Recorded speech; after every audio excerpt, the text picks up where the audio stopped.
പ്രിയ കൂട്ടുകാർക്ക് എൻ്റെ ചാനലിലോട്ട് സ്വാഗതം. നമ്മൾ നിരന്തരം മൊബൈൽ ഉപയോഗിക്കുന്നവരാണ്. ആൻഡ്രോയിഡ് ഫോണുകൾ ഇല്ലാത്തവരിന്ന് വളരെ കുറവാണ് എന്ന് തന്നെ പറയാം. മലയാളം അല്ലെങ്കിൽ മറ്റു ഭാഷകൾ എഴുതേണ്ട ആവശ്യം ചില സന്ദർഭങ്ങളിൽ നമ്മൾക്ക് വരാറുണ്ട്. പ്രത്യേകിച്ച് നമ്മൾ മലയാളികളായതുകൊണ്ട് ചില കാര്യങ്ങളെല്ലാം മലയാളത്തിൽ തന്നെ എഴുതാൻ ആവശ്യം വരാറുണ്ട്. എന്നാൽ പലപ്പോഴും മലയാളം എങ്ങനെയാണ് എഴുതുക എന്ന് നമ്മൾക്കറിയാറില്ല. ഇന്ന് ഈ വീഡിയോയിൽ നമ്മൾ മലയാളം എഴുതാൻ പറ്റിയ, നമ്മൾ പറഞ്ഞാൽ തന്നെ മലയാളം വരുന്ന ഒരു ആപ്ലിക്കേഷനെയാണ് നമ്മൾ പരിചയപ്പെടുത്തുന്നത്. വീഡിയോ മുഴുവനായിട്ട് കാണുന്നതിന് മുമ്പ് വീഡിയോക്ക് താഴെ കാണുന്ന സബ്സ്ക്രൈബ് എന്ന ബട്ടൺ ക്ലിക്ക് ചെയ്ത് അടുത്തുള്ള ബെൽ ഐക്കൺ കൂടി എനേബിൾ ചെയ്യുക. എന്നാൽ ഇതുപോലുള്ള ടെക്നോളജി പുത്തൻ അറിവുകൾ വീഡിയോ അപ്ലോഡ് ചെയ്യുന്ന സന്ദർഭത്തിൽ തന്നെ നിങ്ങളുടെ ഇമെയിലിലോട്ട് നോട്ടിഫിക്കേഷൻ എത്തുകയും ആ സമയത്ത് തന്നെ ഫ്രീ ആയിട്ട് നിങ്ങൾക്ക് വീഡിയോ കാണാനും സാധിക്കുന്നതാണ്. ഈ വീഡിയോയിൽ പറയുന്ന സോഫ്റ്റ്വെയർ ഡൗൺലോഡ് ചെയ്യാനുള്ള ലിങ്ക് വീഡിയോക്ക് താഴെയുള്ള ഡിസ്ക്രിപ്ഷനിൽ നൽകിയിട്ടുണ്ട്. പ്ലേ സ്റ്റോർ വഴി സോഫ്റ്റ്വെയറിൻ്റെ പേര് ടൈപ്പ് ചെയ്തുകൊണ്ടോ അല്ലെങ്കിൽ ലിങ്ക് വഴി കയറിക്കൊണ്ടോ നിങ്ങൾക്ക് ഇൻസ്റ്റാൾ ചെയ്യാൻ സാധിക്കുന്നതാണ്. വോയിസ് ടു ടെക്സ്റ്റ് എന്ന് പറയുന്ന ആപ്ലിക്കേഷനാണ് ഈ വീഡിയോയിൽ ഇന്ന് പരിചയപ്പെടുന്നത്.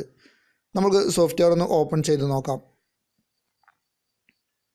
സോഫ്റ്റ്വെയർ ഓപ്പൺ ചെയ്ത് കഴിഞ്ഞാൽ ഇതുപോലെ ഒരു ഇൻ്റർഫേസാണ് ലഭിക്കുന്നത്.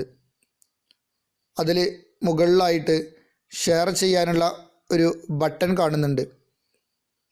അതിൽ മലയാളത്തിൽ എഴുതിയതായിട്ട് തന്നെ നമുക്ക് കാണുന്നുണ്ട്. മൈക്ക് ബട്ടൺ ക്ലിക്ക് ചെയ്ത ശേഷം മലയാളത്തിൽ സംസാരിക്കുക എന്നുള്ളത്. താഴെ ഒരു മൈക്ക് ബട്ടണും കാണിക്കുന്നുണ്ട്. വാട്സാപ്പിലാണെങ്കിലും ഫേസ്ബുക്കിലാണെങ്കിലോ ഗൂഗിളിലാണെങ്കിലൊക്കെ ഇതുപോലെ വോയിസ് നൽകാൻ വേണ്ടിയിട്ടുള്ള ഒരു ഐക്കൺ ഇതുപോലെയാണ് കാണിക്കാറുള്ളത്.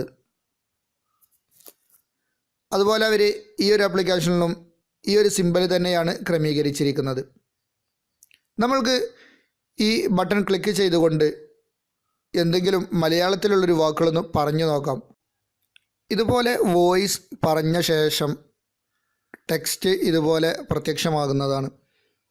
നമ്മൾക്കറിയാം, ഈ ടെക്സ്റ്റ് നമ്മൾക്ക് ആവശ്യമില്ല എങ്കിൽ താഴെ കുറേ മെനുകൾ കാണിക്കുന്നുണ്ട്. ഡിലീറ്റ് ചെയ്യാനുള്ള ഒരു മെനു ഉണ്ട്. അതുപോലെ തന്നെ തൊട്ടപ്പുറത്ത് കാണിക്കുന്ന ഈ ഒരു മെനു ക്ലിക്ക് ചെയ്താൽ കോപ്പി ചെയ്യാനുള്ള ഒരു ഓപ്ഷനാണ്. ഈ കണ്ടൻറ്റുകൾ നമ്മൾക്ക് ഇവിടുന്ന് കോപ്പി ചെയ്തിട്ട് ഏത് ഭാഗത്താണോ പേസ്റ്റ് ചെയ്യേണ്ടത് ആ ഭാഗത്ത് പേസ്റ്റ് ചെയ്ത് സെൻഡ് ചെയ്യാൻ സാധിക്കും. ഉദാഹരണത്തിന് വാട്സാപ്പ് വഴി അല്ലെങ്കിൽ ഫേസ്ബുക്ക് വഴി ജിമെയിൽ വഴിയൊക്കെ ഇതുപോലെ പറഞ്ഞിട്ടുള്ള ടെക്സ്റ്റുകൾ നമുക്ക് ഷെയർ ചെയ്യാൻ വേണ്ടിയിട്ട് കോപ്പി എടുക്കാൻ വേണ്ടിയിട്ട് സാധിക്കും.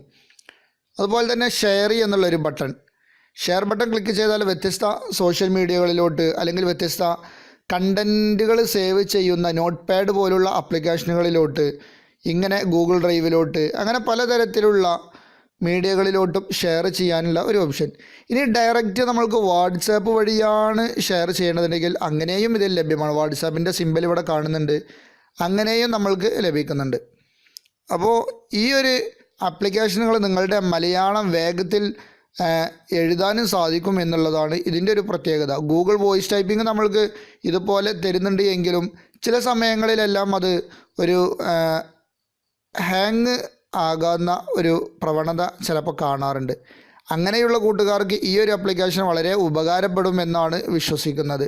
നിങ്ങൾക്ക് ഈ വീഡിയോ ഇഷ്ടപ്പെട്ടിട്ടുണ്ടാവുമെന്ന് തീർച്ചയായിട്ടും വിശ്വസിക്കുന്നു. നിങ്ങൾ നിങ്ങളുടെ മറ്റുള്ള കൂട്ടുകാരിലോട്ട് കൂടി ഈ വീഡിയോ ഷെയർ ചെയ്യുക.